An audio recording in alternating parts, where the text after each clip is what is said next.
Welcome back to the Spector Creative channel. I'm your host, as always, Scott Toy Guru Neitlich. Well, actually, I've never really had another host. I've had guests on. Okay, well, the point is I'm Scott Toy Guru Neitlich, and I've made videos recently about change that happens in IP. But I want to talk about change in toy lines as well.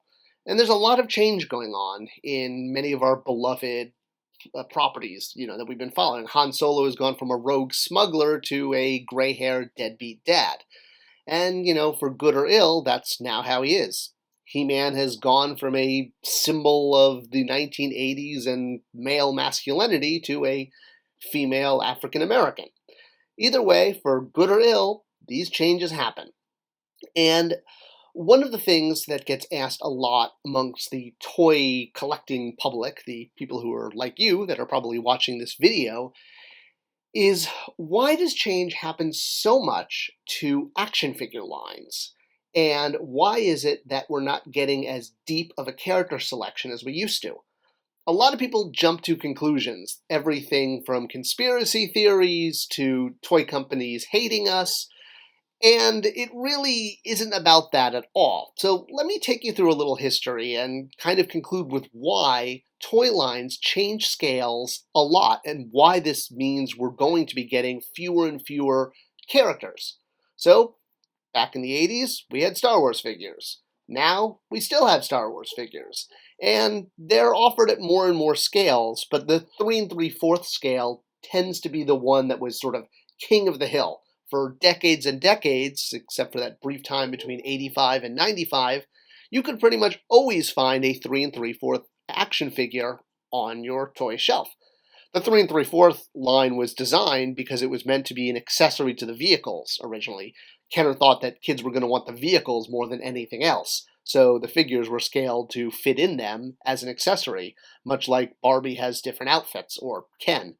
And even in the modern line, Star Wars figures are still scaled to fit into the accessories and the vehicles, although it's slightly different now since the figures are really the main thrust of the line and now the vehicles tend to be the accessories. Well, it wasn't that long ago that Hasbro introduced a new scale for Star Wars, which was the Black Series, the 6-inch.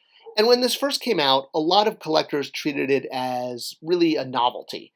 If this was going to last, no one really knew. It was neat, it offered more articulation, and it offered the chance to have Star Wars figures hang out with other 6-inch characters you might own, like Marvel Legends or DC Universe Classics, that type. 6-inch was, and still is, kind of the collector standard.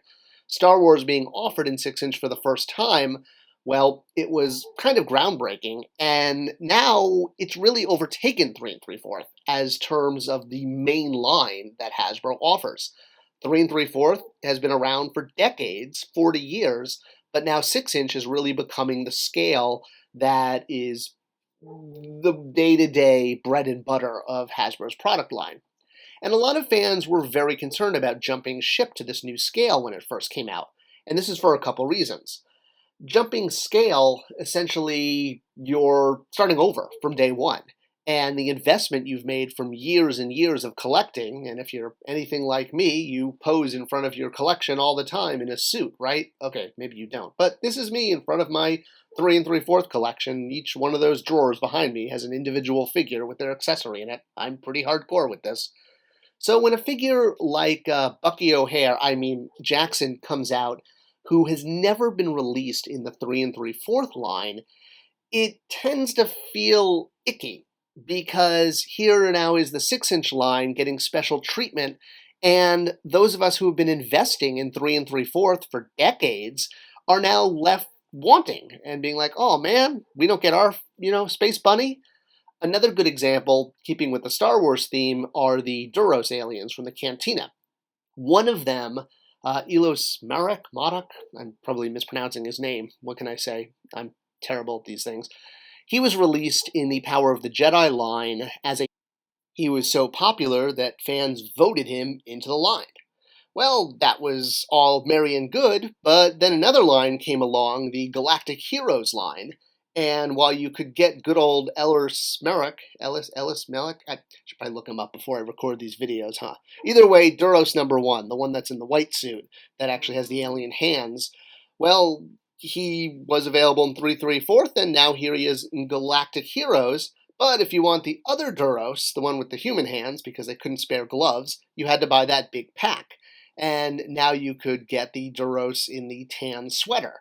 And I guess the figure they gave him the alien hands. But in the movie, he has human hands. Why is that? I don't know. The Force? Well, that's your answer to everything. Either way, this figure's never been made in 3 3/4. The only way to get him is in a different scale. Or a more extreme example, of course, is the whole Tonica Sisters issue.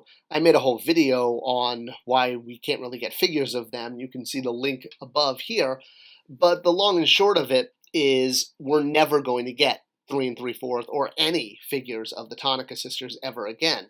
And this is regardless of them appearing in other media or the actress who played one of them actively campaigning to make them in the line. It's not going to happen. And there's legal reasons for that. And there's not loopholes about, them appearing on a wanted poster in Clone Wars or something like that. It actually is because they appeared in another line, the Galoob Action Fleet line, and more or less the quick answer is that the actress who played her asked for royalties, and that sort of shined a light on the fact that there was no actual contract for likeness rights with her or probably a lot of the other extras from the first movie. Hey, it just wasn't done back then. No one was expecting this movie to take off so well that you could get so many obscure figures, but there she is, one of the Tonica Sisters, in a battle pack with a Bantha, and that's the only Tonica Sister we'll ever get. So another example is looking at something on shelf now for the other brand that pops up on this channel a lot, Masters of the Universe, in this case, the Origins line. I am definitely a fan of this, and I like it more and more as I get more figures. I have 4 or 5 of them at this point. But the question is, will we ever get a complete vintage line in Origins? Will Origins ever get to the point that you could essentially have every figure that was released in the 1980s, maybe not with broken legs, but now with articulated legs? And, well, that's definitely a little iffy, especially because it's already on clearance, and clearance means that retail is moving it out in light of having something that will ideally sell better, because real estate at retail is very expensive, and toys have to do a certain amount of sales per week to earn that spot. Versus a line like Classics, which I know I'm ringing my own bell since I was the brand manager of this, but this line did go super deep, and a big reason is because it wasn't at retail. So that's kind of getting to the point. There are more and more lines, more and more scales, and when you see a figure like, say, Bronze Tiger in the DC Universe Classic line, well, you may never get this figure ever again. And that's an interesting thing. I mean, yeah, there may be other Bronze Tiger figures like this one from Spin Master, but this is a different scale, and it's not really, it's more aimed at kids than collectors, even though obviously kids have to buy anything that's at retail. But you know what I mean. This version of Bronze Tiger, can't talk today, from DCU Classics was in scale with the collector standard, the 6-inch, just like the Black Series that I was talking about earlier. So while we got him in this line, that line ended. Similarly, Frogman in Marvel Legends, right? Great figure. Marvel Legends is doing an awesome bang-out job of going super deep and getting us A-list characters and D-list characters, even though they have not gotten to the Spot yet. Well, the chance of getting Frogman or Spot or probably anyone that's not A-list in the new Marvel Legends 3 3/4 line is probably very slim. And as new lines are created, older ones tend to get phased out, much like Black Series is replacing 3 3/4. And those of us who invested in a previous line are realizing that figures they want are now not available in new scales. So, all right, what's the conclusion of all of this, and why is this happening, and why should collectors take note? Well, it all comes down to retail. Retail has to be super fresh every 6 months, and they do turnovers where they redo the aisle, and old stuff like Origins gets clearanced out and new things get brought in. It's essentially annual change. And yeah, no, we're not going to get into the mathematical business formula of calculating annual change. What I mean is that visually, retailers want to constantly have what's new for the toy aisle, because toys really act as billboards for IP, for movies.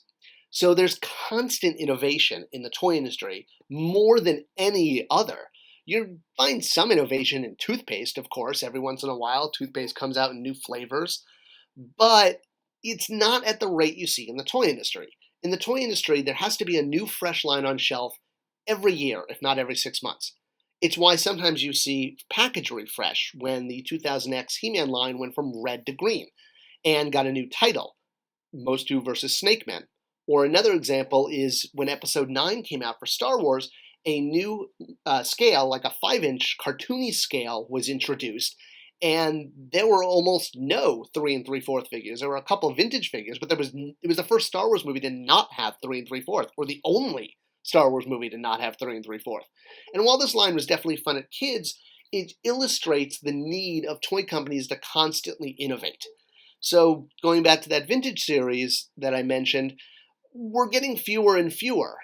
The way it used to be, even 5, 10 years ago, we would get maybe 100 figures a year. And now we're lucky to maybe get, 20. And out of those, how many are full new sculpts of new characters that have never been offered before?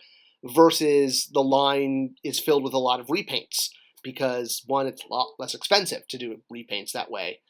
So as retailers continue to demand things like freshness and haircuts, and they want their aisle to look different every 6 months to continue to attract people to walk the aisle, what it's called, people getting people into their doors, well, that's why collecting them all is going to become harder and harder because toy lines have less of a life. While 92 figures came out in the vintage toy line for Star Wars between 78 and 85, nowadays, a toy line doesn't really last that long. And even if a license is still around, it's going to change scale. So we're looking at a much shallower pool, which means for us collectors, fewer figures to get before a line changes again, changes scale, and starts over once again. So it is the future, and it is probably what we're looking at. I hope this video clarified some questions fans have about why toy lines switch so much and why character selection seems to be dwindling overall. I hope you enjoyed it. Please leave me comments and questions below, share this video, and I'll see you guys in the next one.